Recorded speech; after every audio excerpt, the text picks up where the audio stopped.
Talk about section 1.9, writing formulas. Formulas are also called literal equations because they are often made up of letters. So, literal, meaning reading books, whatever, made up of letters. So, formulas also isolate a single variable called the subject. So formulas will usually isolate a single variable called the subject.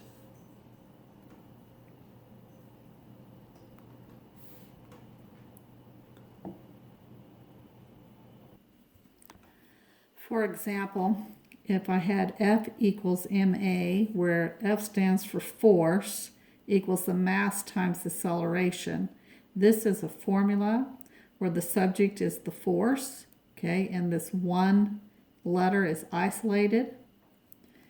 So that would give you an example of a formula with a single variable subject that is isolated.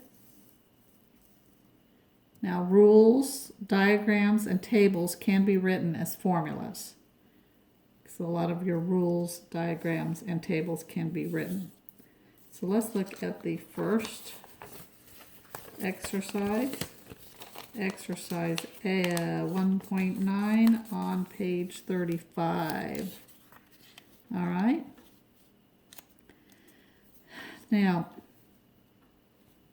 you may have already viewed the extra video that I attached to WinRev that talks about the 5 steps when working with story problems. But this particular section, they really are doing everything straightforward. You don't have to determine what letters are going to represent what. They kind of already are giving them to you in the story problem. So, for example, if you read along with me, on example 1.9, it says translate each rule into a formula. And so the first one says the Celsius temperature C is equal to 5/9 of the difference of the Fahrenheit temperature F and 32. So they're talking about two things here. They're talking about the Celsius temperature and the Fahrenheit temperature, and they're already giving you the letters that are going to represent Celsius. Okay, I'll write this out. Celsius and the Fahrenheit. Okay, so C represents Celsius, F will represent Fahrenheit. Those are our two things. Then our is statement. There really is one. It says, and I'm just going to use C, but I'm going to rephrase it. So the Celsius, or C, is equal to 5/9 of the difference of the Fahrenheit and 32. So that is our is statement. And I'm going to go ahead and plug that and just kind of translate directly. C is equal to 5/9 of the difference. That means we're going to be subtracting of the difference of the Fahrenheit and 32. So Fahrenheit and 32. So we put that in parentheses because the difference, this represents the quantity of the difference. And now you have written the formula for Celsius. So if I give you the Fahrenheit, you can find out what Celsius is. Okay. The next one they give you is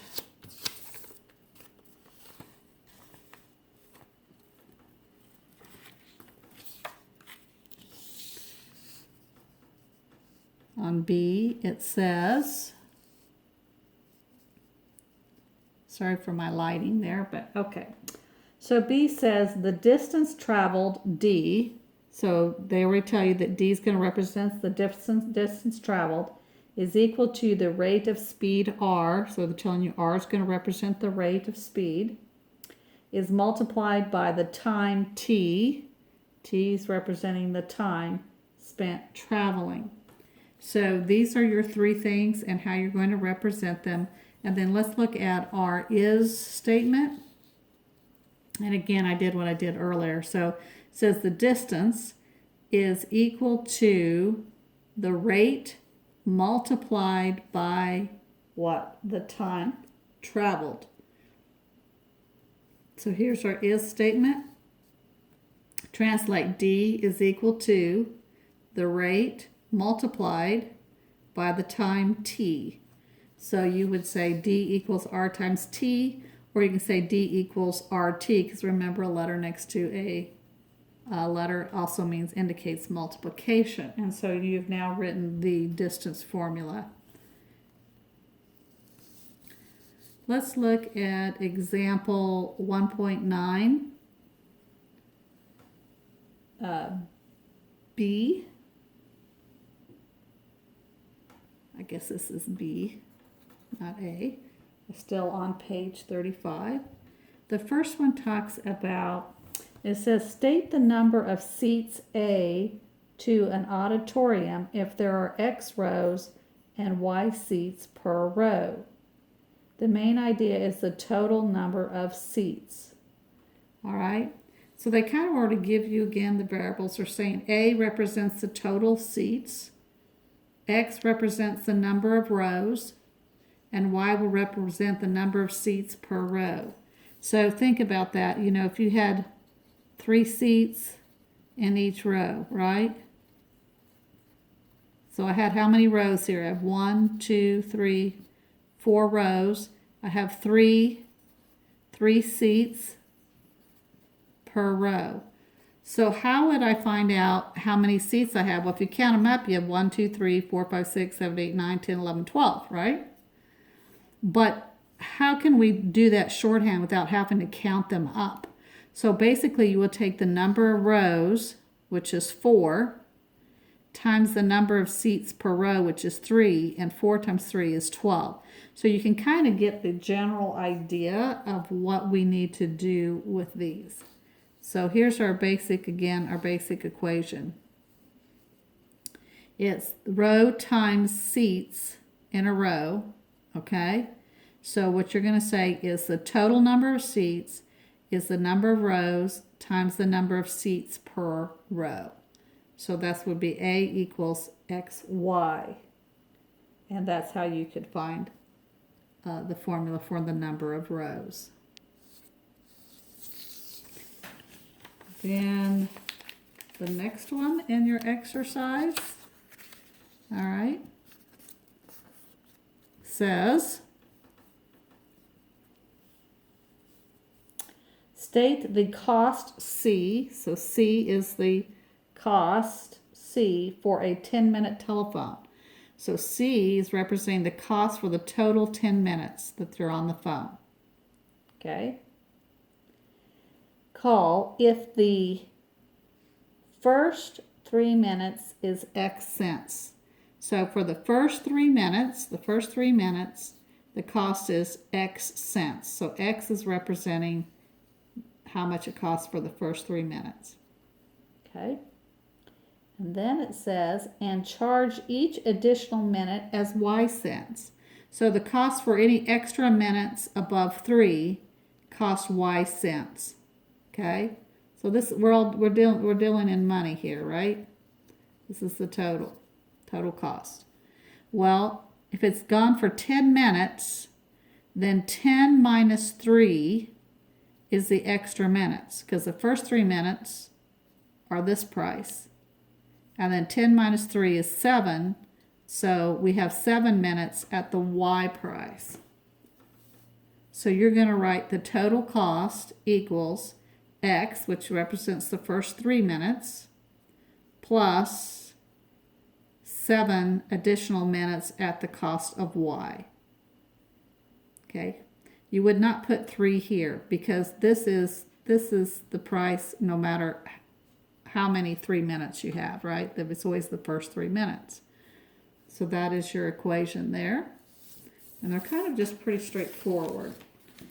They're not asking you to solve them right now. You don't have enough information to solve or find out any information. Right now they're just asking you to write the formula. All right, if you turn to page 36, And we're going to look at 1.9c, 1.9d, and 1.9e. But before we do that, I want to point out, I believe it might be page 490 in your book, but there's an appendix that will have general formulas, charts, and things that you need to know. And in that appendix, on that page, it'll give you some polygons, and it'll give you the formulas for the area and the formulas for volume.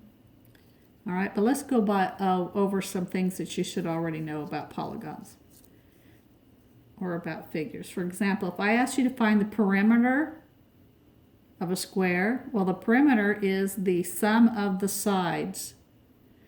So there's 4 sides in a square, right? So you're going to take, and they're a square, they're all equal sides, right? So it's going to be 4 times whatever the side is, the length of the side is.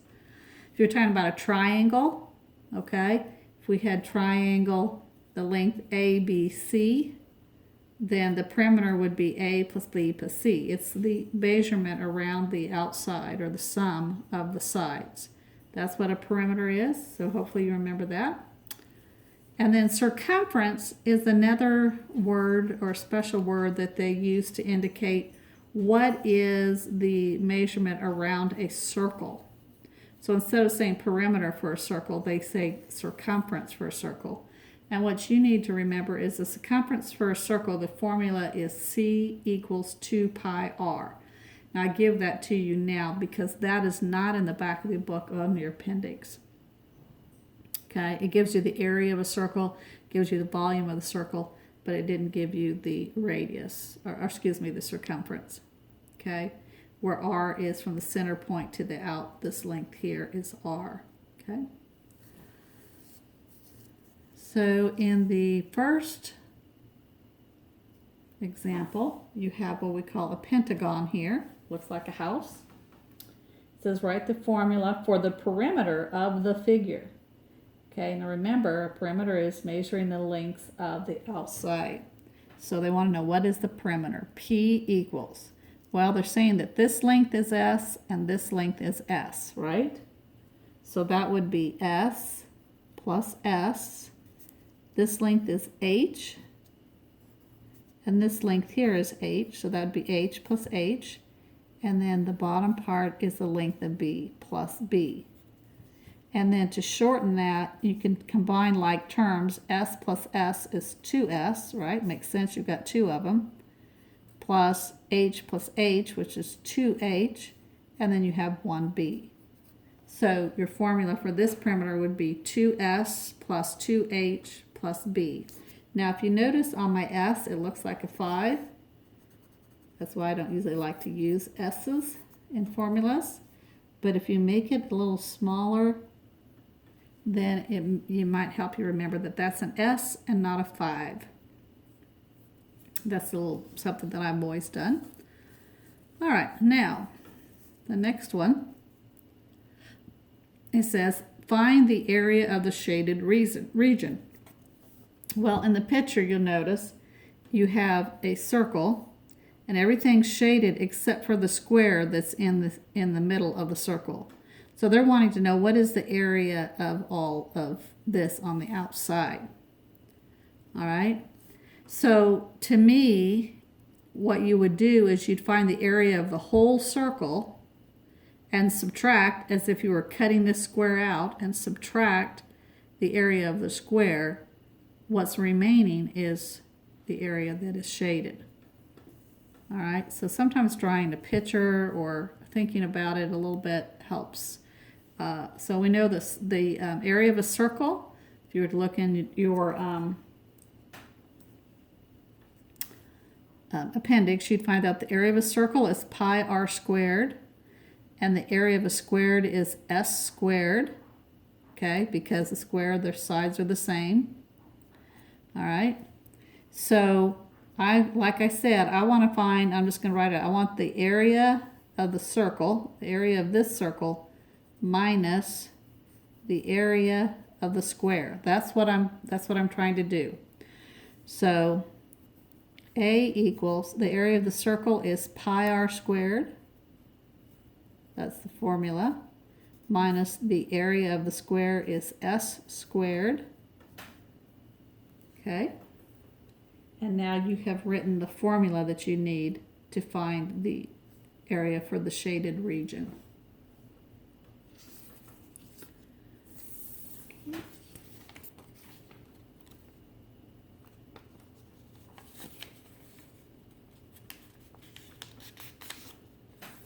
Okay, next one. Okay, again, they're wanting you to find the perimeter. So I'm going to take this side plus this side plus this side plus the circumference of this half of this circle. That is my perimeter. Okay?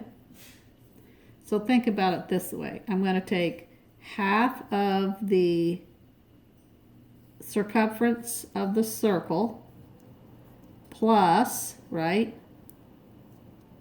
the three sides, right? The three sides of this rectangle, whatever these sides are, okay?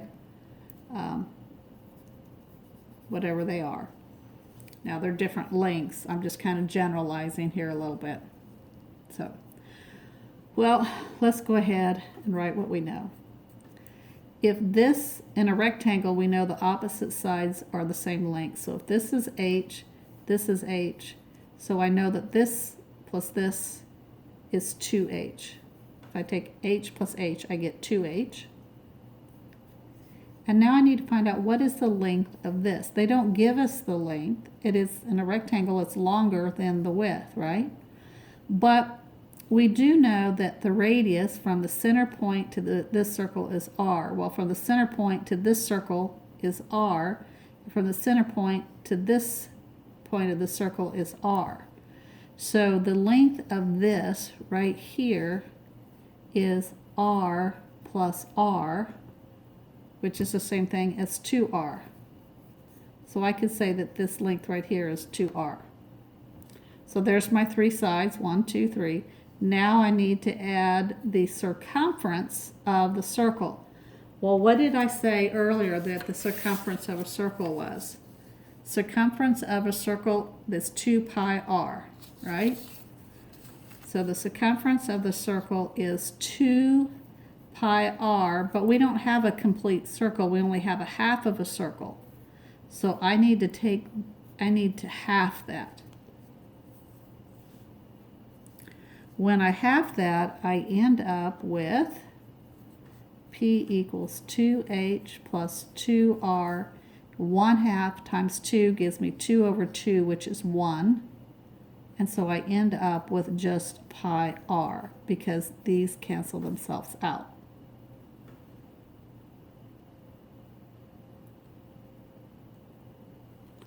Okay, so there's your formula for the perimeter.